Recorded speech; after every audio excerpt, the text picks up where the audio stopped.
Hi అందరికీ మన technical వినోదం ఛానల్ తరఫున స్వాగతం సుస్వాగతం. ఈరోజు మనం తల్లికి వందనం పథకం గురించి తెలుసుకుందాం. దీనికి కావాల్సిన అర్హతలు ఏమిటి, పత్రాలు ఏమిటి, అదేవిధంగా ఇంకా ఏమేమి అవసరం అనే విషయాన్ని ప్రభుత్వం తెలియజేసింది. ఆ విషయాలన్నీ తెలుసుకునే ముందు తప్పకుండా మన ఛానల్ ఇంకా ఎవరైనా సబ్స్క్రైబ్ చేసుకోకుండా ఉంటే సబ్స్క్రైబ్ చేసుకోండి. అలాగే మన వీడియోని లైక్ చేయండి. లైక్ చేయడం ద్వారా మరో 10 మందికి ఈ వీడియో పంపడం జరుగుతుంది. అలాగే మేలు కూడా జరుగుతుంది అన్నమాట. అందువల్ల తప్పకుండా మన ఛానల్ని సబ్స్క్రైబ్ చేయండి ఫ్రెండ్స్. ఇక వీడియోలోకి వెళ్దాం రండి. తల్లికి వందనం పథకాన్ని 2024 ఎలక్షన్ల సందర్భంగా ఎన్డీఏ కూటమి ప్రభుత్వం వాళ్ళు ఆల్రెడీ వాళ్ళ ఎన్డీఏ కూటమి వర్గం తరఫున తల్లికి వందనం పథకానికి ఇంట్లో ఎంతమంది ఉంటే అంతమందికి, అంటే ఎంతమంది పిల్లలు చదువుకునే పిల్లలు ఉంటే వాళ్ళందరికీ కూడా తల్లికి వందనం పథకం కింద ఒక్కొక్క విద్యార్థికి 15,000 రూపాయలని, అంటే ఇంట్లో ఒక 3 పిల్లలు ఉంటే 3 15లో 45,000, అదే 2 పిల్లలు ఉంటే 2 15లో 30,000 తల్లి ఖాతాలో జమ చేస్తామని ఎన్డీఏ కూటమి ప్రభుత్వం తెలియజేసింది. గత ప్రభుత్వం వైసీపీ హయాంలో అమ్మ ఒడి పథకం పేరుతో కుటుంబంలో ఎంతమంది పిల్లలున్నా ఒక విద్యార్థి, ఒక పిల్ల కానీ ఒక పిల్లవాడు కానీ కుటుంబంలో ఒక్కరికి మాత్రమే 15,000 రూపాయలు చెల్లిస్తామని వాళ్ళు ప్రకటించడం జరిగింది. అలాగే 15,000 రూపాయలు చొప్పున 4 సంవత్సరాలకే చెల్లించారు. అది అందరికీ తెలిసిన విషయమే. 1 సంవత్సరం చెల్లించలేదు. 4 15 60,000 చెల్లించడం కూడా జరిగిందనమాట. ఇప్పుడు ఈ ఎన్డీఏ కూటమి ప్రభుత్వం వచ్చిన తర్వాత ఒక కుటుంబంలో ఎంతమంది పిల్లలు ఉంటే అంతమంది పిల్లలకు 15,000 రూపాయల చొప్పున తల్లి ఖాతాలో జమ చేయడం జరుగుతుంది అని తెలియజేశారు.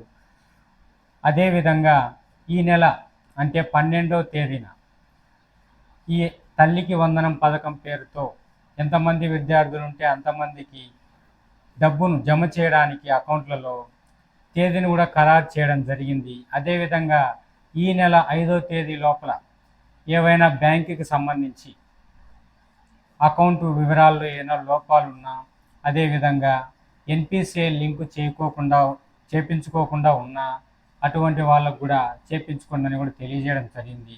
ఆ విషయాలన్నీ ఇంకా క్లియర్గా చెప్తాను, వినండి. తల్లికి వందనం పథకం ఆంధ్రప్రదేశ్ ప్రభుత్వం అమలు చేస్తున్నటువంటి ఒక సంక్షేమ పథకం. విద్యార్థుల తల్లుల భారాన్ని తగ్గించి ఇంకా పిల్లలు క్రమం తప్పకుండా పాఠశాలకు వెళ్ళడానికి ప్రోత్సహించడమే ఈ పథకం యొక్క ముఖ్య ఉద్దేశం. ఇకపోతే ఈ పథకం యొక్క ముఖ్య లక్షణాలు ఇంకా అర్హతలు ఏంటని ఇప్పుడు చెప్తాను చూడండి. ఈ పథకం కింద ప్రతి విద్యార్థి తల్లికి సంవత్సరానికి 15,000 రూపాయల చొప్పున ఆర్థిక సహాయం నేరుగా వాళ్ళ బ్యాంకు ఖాతాలో జమ చేస్తారు. ఒక కుటుంబంలో ఎంతమంది పిల్లలు ఉన్నా సరే గుర్తింపు పొందిన పాఠశాలలో చదువుతూ ఉంటే అంతమందికి 15,000 చొప్పున తల్లి ఖాతాలో జమ చేయడం కూడా జరుగుతుంది. అదేవిధంగా ఆంధ్రప్రదేశ్ రాష్ట్రానికి చెందిన వారు మాత్రమే ఈ పథకానికి అర్హులు. 1వ తరగతి నుండి 12వ తరగతి అంటే ఇంటర్మీడియట్ వరకు ప్రభుత్వ గుర్తింపు పొందినటువంటి పాఠశాలలో కానివ్వండి, కాలేజీల్లో కానివ్వండి చదువుతున్న పిల్లలకు వాళ్ళ తల్లుల ఖాతాలో కానీ లేదంటే పిల్లల సంరక్షకుల ఖాతాలో కానీ ఈ డబ్బును జమ చేయడం జరుగుతుంది. వాళ్ళు అర్హులు అన్నమాట. తల్లులు కానివ్వండి లేదంటే సంరక్షకులు కానివ్వండి, వాళ్ళు అర్హులు. విద్యార్థి కనీసం 75% హాజరు కలిగి ఉండాలి. 75% హాజరు కలిగి ఉండాలి. ఎందుకంటే అటెండెన్స్ తక్కువగా ఉంటే మళ్ళా వాళ్ళకు తల్లికి వందనం పథకం వర్తింపజేయడం కొద్దిగా కష్టం అవుతుంది. అందువల్ల మీరు జాగ్రత్తగా 75% ఉందో లేదో చెక్ చేసుకోండి. అదేవిధంగా కుటుంబం యొక్క వార్షిక ఆదాయం ప్రభుత్వ పరిమితితో లోబడి ఉండాలి. అది ఎంత అనేది మీరే మీ రేషన్ కార్డులో చూసుకోండి, మీకు కూడా అర్థమవుతుంది.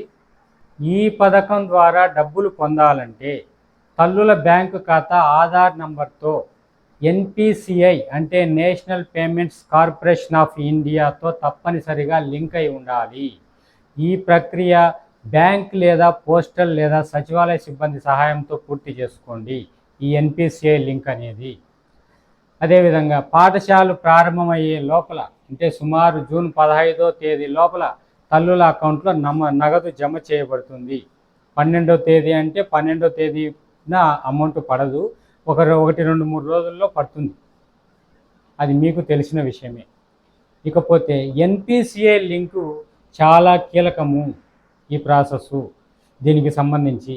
ఇది చేయని పక్షంలో నిధులు జమ కాకపోవచ్చు వాళ్ళ అకౌంట్లలో ఈ ఎన్పిసిఐ లింకు లేకపోతే. అదేవిధంగా అర్హుల జాబితాకు సంబంధించి ప్రభుత్వం సచివాలయాల్లో ప్రదర్శింపజేస్తుంది.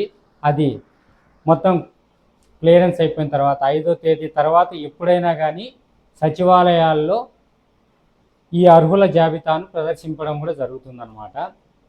ఈ పథకానికి చివరిగా కావలసినటువంటి సర్టిఫికెట్స్ ఏమి అని చెప్తాను, క్లియర్గా నోట్ చేసుకోండి. ఇంకా మన ఛానల్ ఎవరైనా సబ్స్క్రైబ్ చేసుకోకుండా ఉంటే తప్పకుండా సబ్స్క్రైబ్ చేసుకోండి. ఈ వీడియోని స్కిప్ చేయకోకుండా క్లియర్గా నీట్గా వినండి, అప్పుడే మీకు క్లియర్గా అర్థమవుతుందన్నమాట. దీనికి కావలసినటువంటి సర్టిఫికెట్స్ ఏమిటంటే విద్యార్థి స్టడీ సర్టిఫికెట్ అవసరం ఉంటుంది. అదేవిధంగా తల్లి యొక్క ఆధార్ కార్డు అవసరం ఉంటుంది. అదేవిధంగా తల్లి యొక్క బ్యాంక్ అకౌంట్ అవసరం ఉంటుంది. ఇంకా నివాస పత్రము లేదా రేషన్ కార్డు అవసరం ఉంటుంది. దీనికి సంబంధించి కుల ధృవీకరణ పత్రం కూడా అవసరం పడుతుందన్నమాట. అదేవిధంగా ఇన్కమ్ సర్టిఫికేట్ కూడా అవసరం పడుతుంది దీనికి కావాల్సిందనమాట మీరు సబ్మిట్ చేయడానికి. అదేవిధంగా పిల్లల పాఠశాల హాజరు సర్టిఫికెటు, నేను చెప్పా కదా 75% ఉండాలని చెప్పేసి, ఈ హాజరు సర్టిఫికెట్ కూడా మీరు ప్రొడ్యూస్ చేయాల్సి ఉంటుందన్నమాట. మొత్తం ఈ లిస్ట్లో ఉన్నటువంటి 7 మీరు సబ్మిట్ చేయాల్సిందే తప్పనిసరిగా. ఆ విధంగా మీరు సబ్మిట్ చేసి ఈ తల్లికి వందనం పథకానికి అర్హులు కావాలని చెప్పేసి నేను కోరుకుంటూ, ఇంతసేపు ఓపికగా విన్నందుకు చూసినందుకు అందరికీ ధన్యవాదాలు ఫ్రెండ్స్.